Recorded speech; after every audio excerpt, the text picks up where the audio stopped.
को कर्ब करने का सबसे बेहतरीन तरीका वज़ू में रहना। ठीक है, ये अल्लाह के नबी ने बता दिया। वज़ू में जो इंसान रहता है बार बार वज़ू करे, वॉशरूम गए वज़ू करके निकला करें, इसको आदत बना लें। ठीक है, ये आदत आपको जन्नत में ले जाएगी। ये वो आदत है कि बिलाल रज़ियल्लाहु अन्हु वज़ू करके 2 नफल पढ़ा करते थे। तो अल्लाह के नबी सल्लल्लाहु अलैहि वसल्लम ने कहा कि बिलाल, जब मैं जन्नत में एंटर हो रहा था तो बिलाल के कदमों की चाप मेरे साथ साथ थी, क्योंकि वो घोड़े की लगाम हज़रत बिलाल ने पकड़ी होगी। ठीक है, यानी he is one of the earliest man to enter जन्नत, हज़रत बिलाल। तो क्यों? तहियतुल वज़ू, 2 नफल वज़ू करके 2 नफल, इसको आदत बना लें। रात को रूटीन ये अगर आप बना लेना, रात को आप देखें आपकी लाइफ में कितनी चेंजेस आएंगे।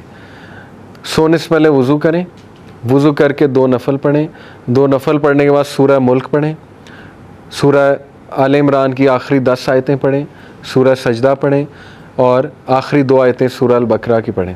उसके बाद अगर नींद नहीं आ रही तो किताब, अच्छी सी रिलीजियस किताब लेकर बैठ जाएं, may be science of the hour, ठीक है ना, इब्ने कसीर की the book of end, Ibn Kathir की है, दारुस्सलाम से बड़ी इंटरेस्टिंग है। उसमें उन्होंने कुर्बे क़यामत के साइंस डिस्कस किए हैं बहुत, वो लेकर बैठ जाएं, वो पढ़ें, नॉलेज पढ़ें। आप देखें आपको इतनी ज़बरदस्त नींद आएगी, आप इतना स्पिरिचुअल फील करेंगे। वज़ू की हालत में सोएंगे तो आपको इबादत का सवाब मिलेगा, आपको फिज़िकल स्ट्रेंथ मिलेगी। ये आपको पता है नबी सल्लल्लाहु अलैहि वसल्लम ने फरमाया तहज्जुद की नमाज में बीमारियों का इलाज। सही हदीस है, हर किस्म की बीमारी। अगर मैं एक हकीम साहब से सुन रहा था, उनका क्लिप सामने आ गया, उन्होंने कहा कि अगर जो मर्द तहज्जुद की नमाज़ पढ़ता है ना, अल्लाह ताला उसको ऐसी स्ट्रेंथ देता है कि उसकी जनरेशन्स क़यामत तक कायम रहती। आप समझ गए होंगे कैसी स्ट्रेंथ। ठीक है, जनरेशन कैसे कायम रहती, सेक्सुअल स्ट्रेंथ। तो नबी सल्लल्लाहु अलैहि वसल्लम, उनकी एट द सेम टाइम 9 बीवियाँ थीं। आपको क्या लगता है नबी सल्लल्लाहु अलैहि वसल्लम उनके राइट्स नहीं पूरे करते होंगे इन बीवियों के?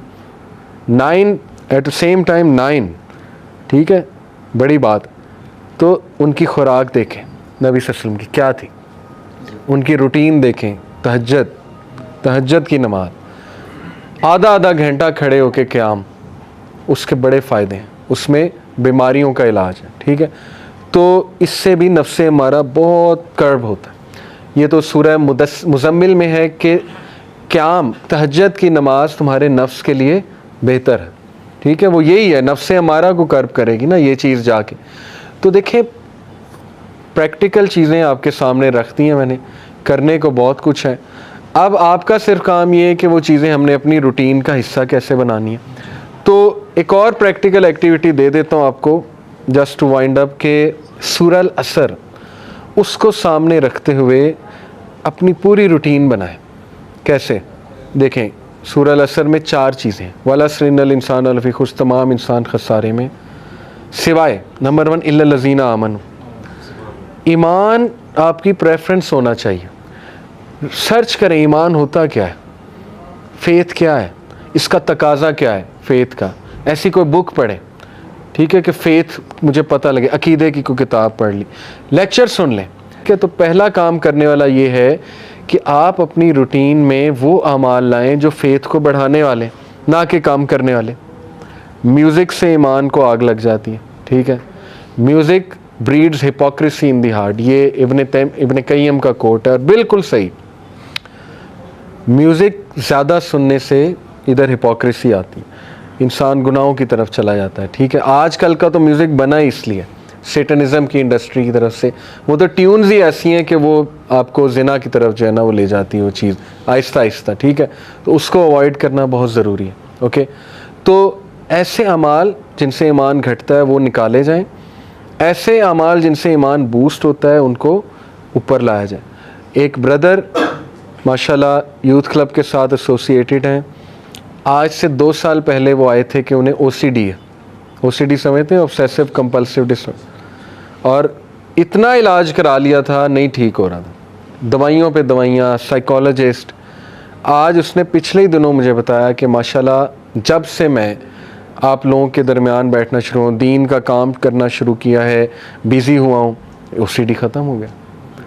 ये जो बीमारियाँ ना, OCD, major depression, generalized anxiety, ये अल्लाह ताला मतलब ज़िक्र मेरे अपने जो है ना अंकल, उनको किस डॉक्टर को हमने नहीं दिखाया, पर्सनली मैंने, मेरे बहुत क्लोज हैं, नहीं ठीक हो रही, जनरलाइज्ड एंग्जाइटी थी, पैनिक डिसऑर्डर था, पैनिक पड़ते थे, और माशाल्लाह अभी 1 साल बाद कहते मैंने अल्लाह के नामों में स्ट्रेंथ फाइंड की है, उनका जिक्र किया अल्लाह के नामों का, और अल्लाह सुब्हानहू तआला ने मुझे सेहत दे दी, शिफा दे दी। ठीक है, इसलिए मुसलमान के पास तो इतनी पावरफुल चीज़ है, इतनी पावरफुल चीज़ है कि जिस दिन आपको पता लग गया ना कि ज़िक्र है क्या, तो आप 1 मिनट भी ज़िक्र के बगैर नहीं बैठेंगे।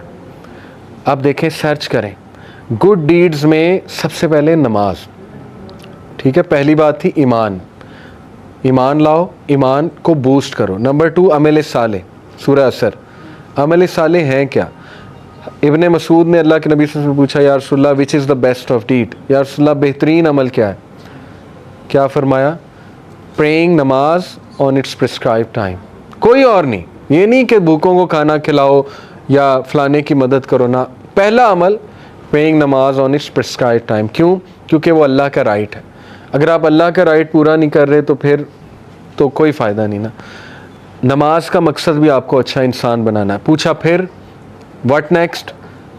हुस्न सलूक माँ बाप के साथ। दूसरा बेहतरीन अमल हुस्न सलूक माँ बाप के साथ। हुस्न सलूक माँ बाप के साथ, इसको एक जुमले में अगर आपने समझना है तो वो ये है कि जो आपकी टॉलरेंस है ना, हर इंसान में एक टॉलरेंस होती है, उस टॉलरेंस की पीक माँ बाप के सामने होनी चाहिए। उस टॉलरेंस की पीक, इंतहा माँ बाप के सामने होनी चाहिए। माँ बाप आपको बहुत हर्टफुल बातें करेंगे, हो सकता है बहुत ज़्यादा ऐसी बात कर दें कि आप टूट जाएं, हो सकता है कुछ गलत डिसीजन ले लें, लेकिन हमेशा जितनी टॉलरेंस आप अपने बेस्ट फ्रेंड को दिखाते हैं ना कि यार नहीं, इससे दोस्ती ना छूट जाए, ताल्लुक़ ना ख़राब हो जाए, तो आप अपने अंदर ख़ुद बर्दाश्त लाते हैं। ठीक है, जितनी टॉलरेंस हम बॉस को दिखाते हैं ना, किसी बॉस को, कि यार नहीं मेरी सैलरी रोक लेगा, इसके सामने गुस्से नहीं होना। ठीक है, ये टॉलरेंस के हकदार माँ बाप हैं। जितना बर्दाश्त कर सकते हैं ना माँ बाप को करें।